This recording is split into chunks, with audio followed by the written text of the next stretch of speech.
Ciao amici di Archeosarrabus, oggi sono da solo, io sono Marco e Martino purtroppo non mi potrà accompagnare in questa piccolissima avventura, ma oggi siamo a Costa Rei, siamo vicinissimo, guardate, alla strada di Piscina Rei.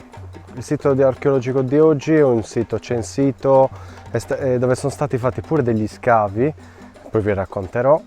È il sito di Piscina Rei. Troviamo subito un bel sentierino dalla strada, ci porta al sito. È molto semplice da percorrere finché non si arriva, vedete, a questa sorta di recinzione con un cancello che troverete aperto. All'interno di questo sito archeologico sono stati censiti 22 cosiddetti menhir, cioè delle pietre conficcate nel terreno che venivano utilizzate per scopi di tipo rituale, ok? Però di questo non possiamo avere la certezza perché non sono stati fatti degli scavi approfonditi che hanno controllato cosa c'è al di sotto di tutti questi menhir, di tutte queste pietre verticali. Troviamo delle abitazioni di persone che hanno abitato in diverse epoche preistoriche e storiche, almeno questo è quello che dice Roberto Ledda nel libro del censimento archeologico del territorio di Muravera, un libro scritto negli anni 80 che comunque utilizziamo ancora come documento per informarci a proposito degli insediamenti. È stato abitato nei diversi secoli, si pensa, perché queste qui sono delle evidenze facilmente visibili di queste grandi pietre che potevano essere utilizzate o a livello cultuale, come dicevo, o a livello di costruzione, come utilizzavano i punici per costruire le proprie abitazioni, utilizzandole come colonne e abitazioni denominate a telaio. Questo non è ancora stato studiato in maniera approfondita per poter affermare che sia una cosa o sia l'altra.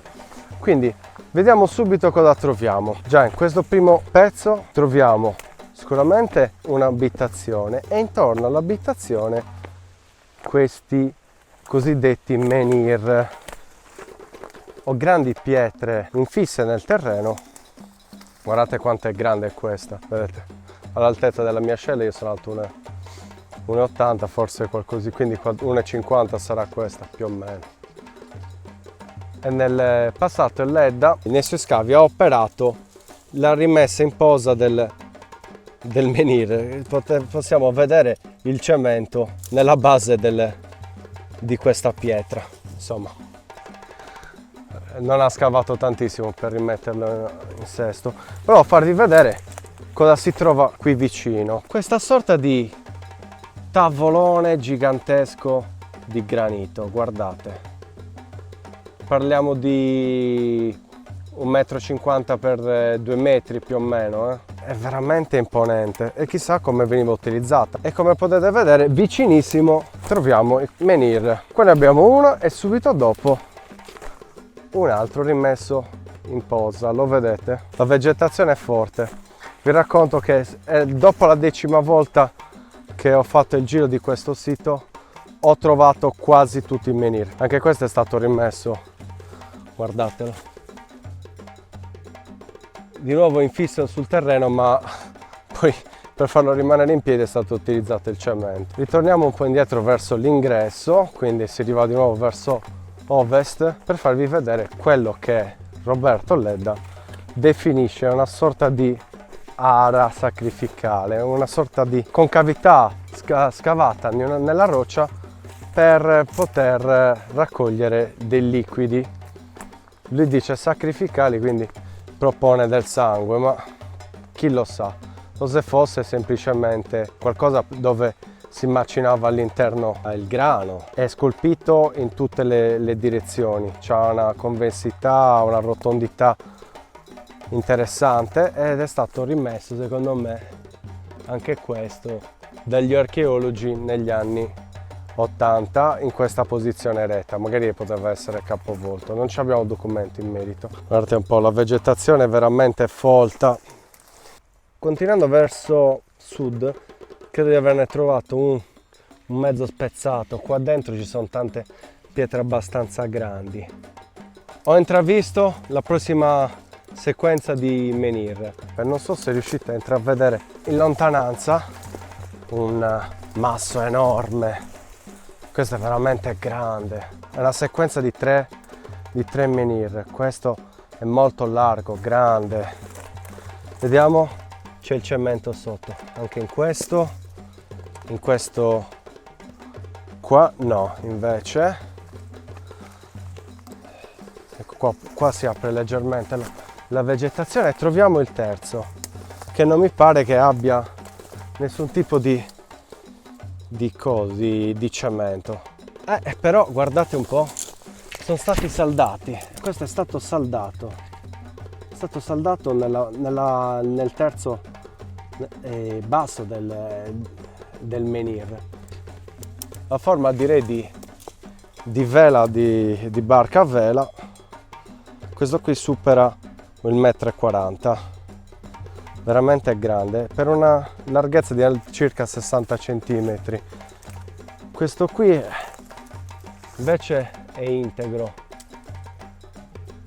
Guardate qua che bel masso. Allora, non mi sono spostato tantissimo rispetto alla sequenza di 3 precedenti, quando qua ho ritrovato un altro che però è a terra, guardate, sempre in mezzo a tantissime pietre, ed eccolo qua, una bella pietrona sdraiata su altre pietre. Siete pronti? Gli altri menhir. 1 e siamo a 8, al 9, al 10°, 11°, piccolino, 12° e siamo qua dentro. Dopodiché continuiamo, 13°.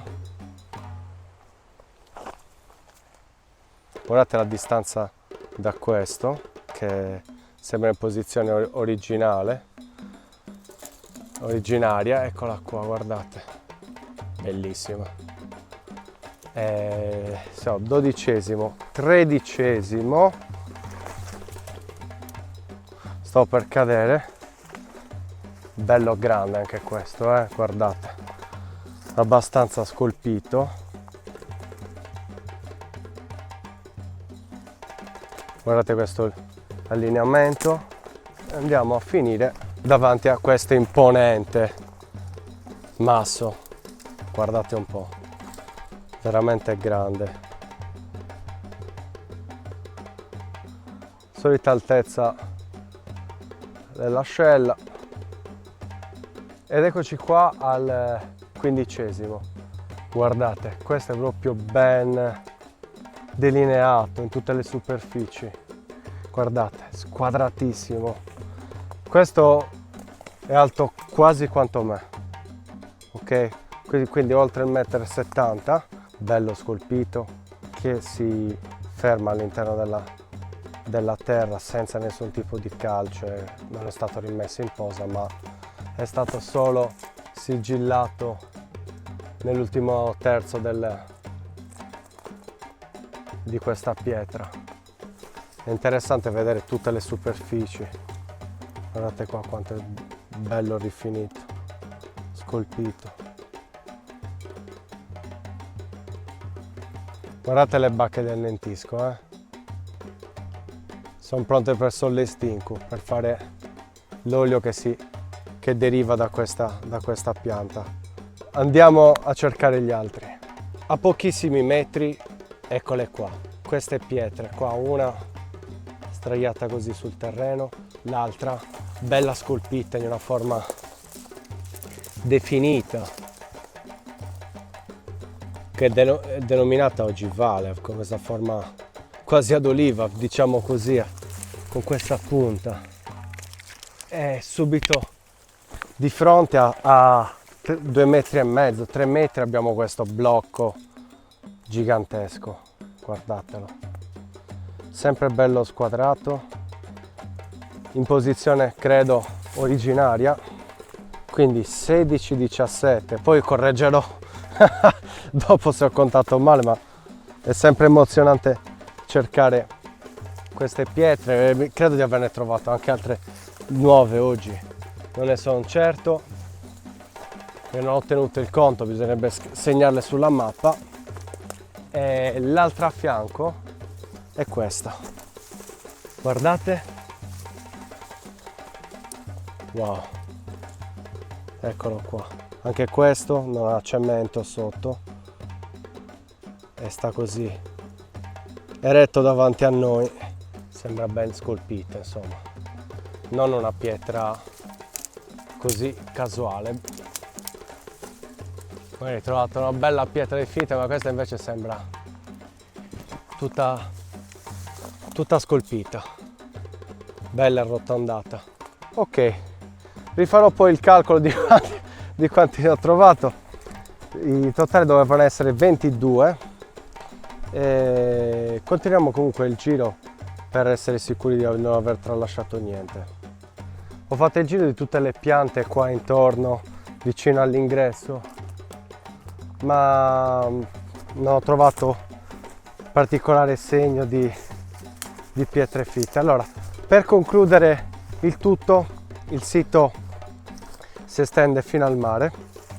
La storia è che Ledda definisce questo sito Sussalei, che fu descritto dagli antichi romani come un sito della parte orientale della Sardegna del Sud, che si dovrebbe estendere fino ai Bassagresia, quindi andando verso ovest. Spero che qualcuno sappia darci maggiori informazioni per quanto riguarda la parte di Bassagresia, perché ancora io non ho trovato niente di particolare, tranne il fatto che girando lì più a nord rispetto a questo sito ho trovato pezzi di anfore, però nessun tipo di abitazione particolare come sono quelle qua della zona di Piscina Rei. Io vi saluto, alla prossima puntata di Archeo Sarrabus, speriamo di rivedere Martino presto, operativo. Mettete mi piace, condividete, aiutateci, sosteneteci in qualsiasi maniera per poter mandare avanti i nostri progetti. Seguiteci su tutti i social e ci vediamo alla prossima. Ciao! Cari miei, pensavate fosse finita? Anch'io. Stavo tornando a casa e avevo detto, ma mi manca solo una parte. E guardate qua. Wow! Ne ho trovato altri due, forse quelli che Ledda metteva proprio all'inizio del sito. Questo è veramente grosso ed ecco qua, guardatelo. È stato rimesso in piedi ed è stato messo al di sopra della base, cemento sotto, ma ricostruito così. Guardate quanto è bello, grande, bello, tutto sagomato con questa forma così sempre a punta come un missile, ecco. Wow, ci giro un po' intorno. Sono all'interno di quella sorta di struttura circolare, sempre parte sicuramente di questo accampamento, e guardate quanto è grosso e tutto bello rifinito questo. Vediamo quello a fianco che non ci sono ancora arrivato, anche questo è bello alto, meno grosso rispetto all'altro, non mi sembra che sia stato ritoccato da niente, ed eccolo qua in tutta la sua interezza. C'è troppa vegetazione, non so come ho fatto ad arrivarci, sempre più o meno alla stessa altezza sotto la mia ascella, sempre in forma fallica così, con la punta abbastanza definita in alto.